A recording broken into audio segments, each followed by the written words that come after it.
Exactly. And back to this, it's not a recreational thing, and that's just the thing about it. Now, these people are taking the Xanax and the stuff like that, and they get so whacked out of their mind.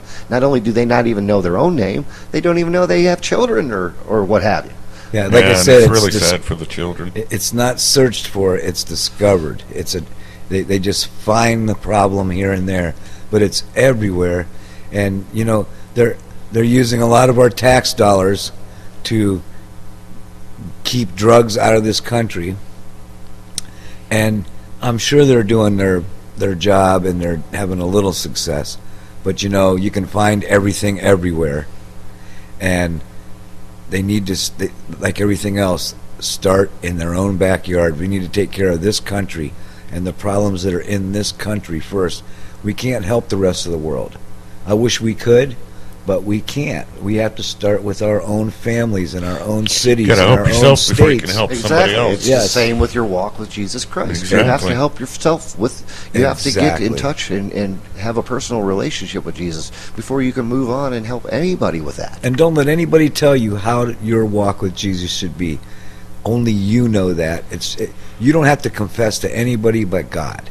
Well, I tell you what, Christians in this world do more for the world. Christians in the United States do more for the world in spreading the word of Jesus than the government has ever done financially for any country, anywhere, any place. Well, look at Haiti. Wow.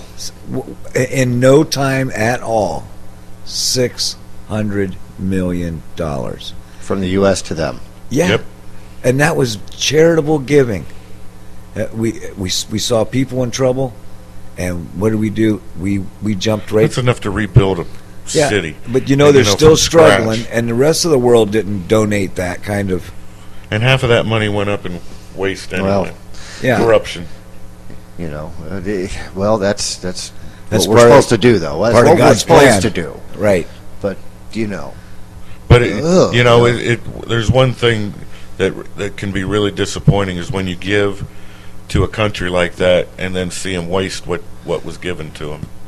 That's what really breaks. Well, a lot of that aid ended up in Haiti. He's talking about Haiti, and probably there's prescription drugs in there too. I'm Right, sure. and corrupt It ended hands. up on the black market. Corruption. Exactly. It ended up on the black market, and there's still people there living in underneath sheets. In squalor. if you want to call it a tent. Oh, there's probably people And- still dying from Exactly. cholera Exactly. and stuff like Exactly. that because the black market took all the prescriptions Exactly. that we sat there for good doing. Let me interject here for a second. I'm not saying that this is the right way to handle this particular problem, but one should take note that in Portugal they legalized drug abuse. Did you know that? Everything? Heroin, everything? Yep, you can do whatever you want In Portugal. in Portugal, and it's you now if you're belligerent and blatant and you're brandishing your heroin, your hypo full of heroin, they'll give you a ticket. You show up to a meeting, they reprimand you and tell you need counseling, and you pay a small fine and you're on your way. Wow. But I must say that the use of drugs in high schools has dropped, and their jails aren't full of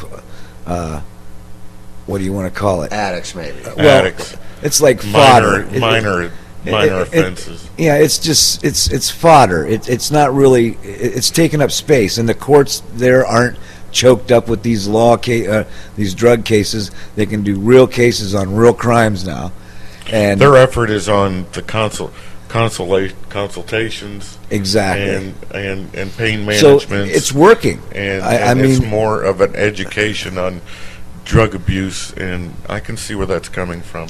But that could backfire on you if you did Well, that. yeah, in some places, and I'm thinking the United States would be one of them because but Portugal's there's a a small lot of country. crazy people out here. Portugal's small, so it's smaller to contain, easier to with their. Now I wonder what type of Spain system. thinks about that. I'm sure they have a social well, they system. probably that like it works out. because all the people that are using drugs left Spain and went to Portugal. Which is not funny in its own right. I mean, that's a funny joke, but Yes. I mean the situation's not funny. I mean, just the use of that, it's just it's another form of idolatry, And these people don't know that they're idolizing this prescription drug. Okay, I just can't wait till that next Xanax I can take, or that next Percocet, or the next Vicodin. I can't wait till I take, I can't wait till I get that next 90 bottles. And how am I going to get 90 pills. Oh man, I want to take half of them in one day. And that's all they're thinking about.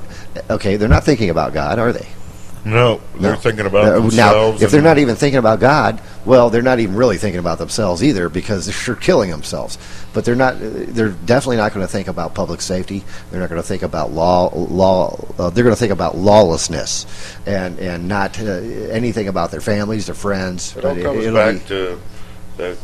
Once they get to a certain point, they're possessed with a Satanistic spirit. Yeah, exactly. That's all part of it. Demonic possession. Legal drugs, illegal drugs. When you get to a point, the demons take over. That's all there is to it. Yeah, there's a realm that we don't see that we should try to see every day. That, this guy's got the alcohol demon on him. You're not arguing with that gentleman. You're arguing with his demon. There are many demons, and he's loving it. Yeah, and the demon's loving it. There's demons of hate. There's demons of abuse. There's demons of beatings. People that get off by beating their they're addicted to physical abuse and pain. Physical abuse and pain. There's so sadomasochism, many demonic situations out there that are controlled by demons. Remember it says, hate the sin, not the sinner. But exactly. You have to look at them. They got demons on them, and you got to deal with the demons. Don't get mad at the people. Get mad at the demons. That's right. If you have love for the person, the demon sees that, it makes him ill. He wants to leave. If you love yourself, you have to confront that demon yourself, and you have to confront him, and you have to get him out of your life. We also want to let you know that Jesus Christ can help you with that. All you have to do is without him, you can't do it without him. Open your heart. Kick him right off All your you shoulder. got to do is open your heart, and that demon will go running with its tail between its legs. Yiping. The demon has no power over Christ whatsoever. None. But remember, if you're weak and you fall, Jesus is always there holding his hand out to help you back up. Every time. Don't get down on yourself. That's letting another demon in. Exactly. That demon comes in and starts getting down on you. Oh, you're a loser. You're weak. Don't let that guy in there. Yeah, they should take that old adage, monkey on your back, and call it demon on your back. Because that's really what it is. And multiple. It's a demon. It's multiples. Yep. There's multiple demons. Some people have one or two demons. Some people have multiple demons. But that prescription demon is one that people aren't really thinking about. But there's a lot of them out there. He's one of the ones that can blind you the most. And Satan's greatest trick is making the world think he's not there. Yeah, we know he's there. Yeah. I have to deal with him on a daily basis. Exactly. Every hour, every minute I have to deal with him. The tighter you squeeze the hand of Jesus, it's not so much the more matches you're he puts dealing in your with shoes. Demons. You're dealing with the people that are being driven by demons. Exactly. And you're trying to help them get rid of their demons. Exactly. That's what your struggle is. Well, it's a good struggle. Yes, it is a good struggle, and it's a great gift when you can get that struggle out of somebody and get them on the right path and get their head straight and get them thinking and get them back into society and normalize with every regular day folk, and don't be hiding in a corner and getting psychopathic and psychotic and crawling up like into the little, what do they call that? The fetal position. Fetal position. And that's really hitting the bottom of the barrel, people, and I can only say that because I've been there. And it's been many a years, but yes.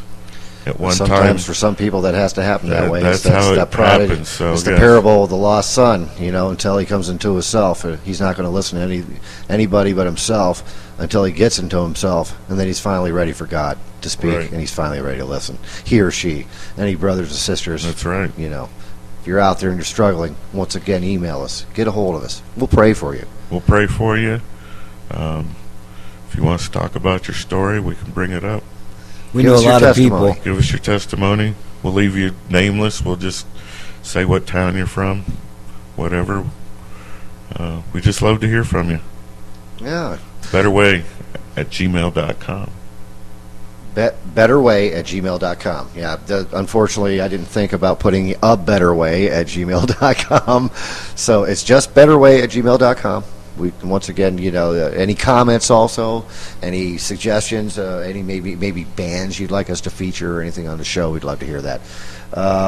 Check out the website once again at wix.com/A Better Way Show /USA, and the YouTube will always have the show up the next day, or sometimes even that day. You never know.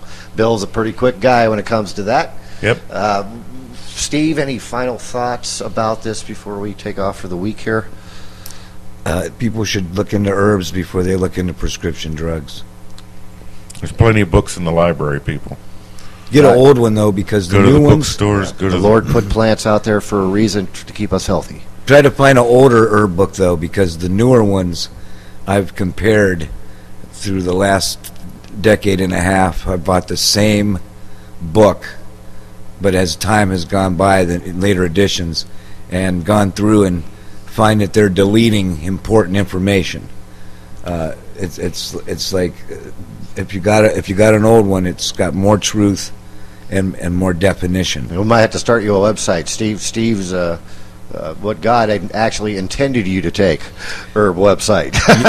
Exactly. As far as to keep healthy and the body, the muscles, the mind, and everything. Well, just for instance, gray hair. If people would keep copper in their system, they would not get gray hair as fast. Now, once you got the gray hair, it's kind of too late, but if you know what to take as you're youthful. Well, heck, I was eating pennies all the time as a kid. Look at me. Maybe we can cover that next week or something. Well, we got very little time left. We appreciate you listening in. This has been a Better Way Show. My name's Dave, and I'm Bill. Have a good evening. God bless. I'm Steve.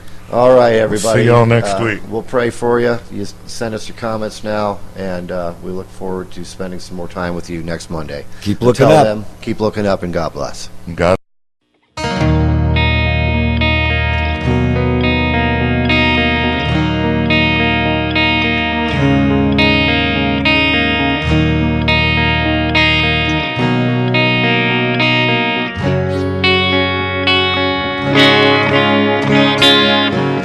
When you feel far from home and you're standing all alone, it's a time when nobody cares that Jesus is always there. Call out to Him, open your heart and let Him in.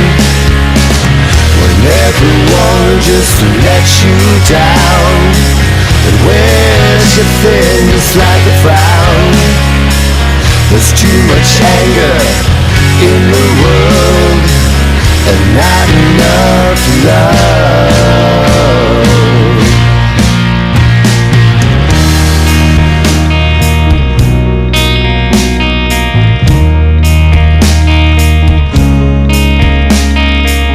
When all around is spiraling down and don't have a care for you, don't let your faith run out. Here's what you need to do. Call out to Him, open your heart and let Him in. When everyone just lets you down, wears your thin just like a frown. There's too much anger in the world and not enough love.